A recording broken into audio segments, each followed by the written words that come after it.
My name is Marlene Warren. My name is Adriana Ramirez. I'm a Community Connection Outreach Specialist. I'm an outreach specialist at Community Connections.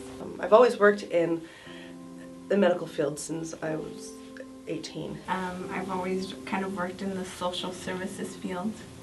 I started working a little bit with the CPS population. I moved over to alcohol and drugs, and I always kind of danced around people who frequent the emergency room.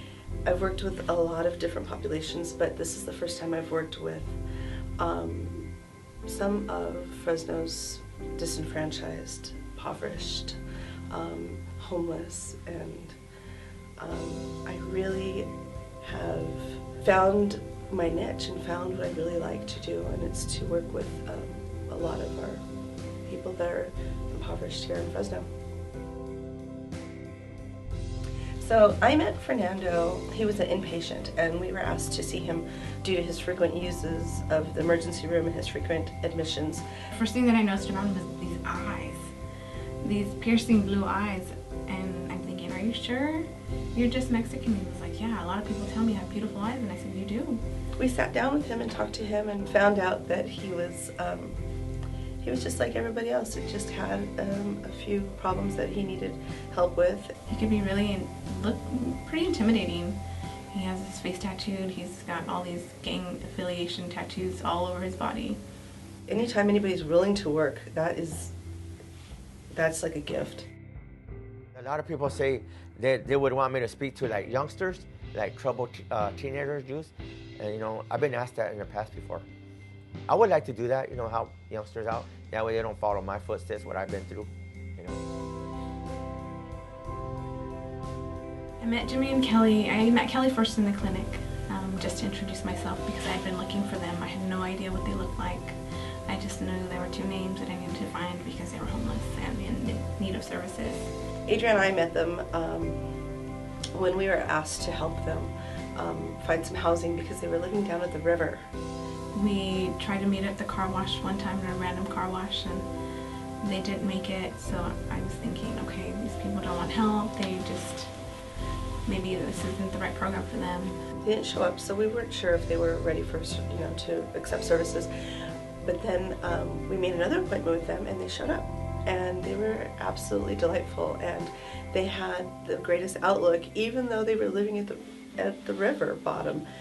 And 110 degrees, and we sat out there for a good hour talking to them in the heat, and they really appreciated it, and they said that we took time to listen to their stories and to hear them out when other people wouldn't. I had been trying to work with Ernest since we started our program in 2009. He used to shake so bad, he would ask you for some money, and he would shake, and say, Ernest, it's Marlene, let me help you. And he'd just say, no, I'm okay, sister, I'm okay. He is amazing. He's amazing. He has the biggest heart, and being sober has really changed his life. He has started going back to church. He's mended old relationships with his family, with his son. He's got to meet 3 of his grandchildren and is as happy as can be. He continues to go out to the streets and preach about being sober and how everybody's life can change and that there is hope.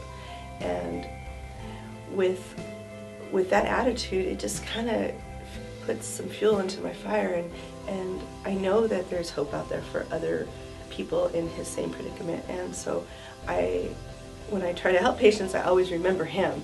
And if Ernest can do it, anybody can do it. They do call us their angels, and I just, I just tell it like it is, and work with my heart, and let my heart lead me into what I believe would be the, helping them the best I can. We let them know they can have hope, because if they can't help themselves into wanting a better life, we can't do it for them. But we can, try to show them that they can have hope, that they can change, they can have hope that they will have a warm bed to sleep in at night. Sometimes it turns out really great, and sometimes, patients aren't ready for the change, but I don't think we're angels, but we try our best.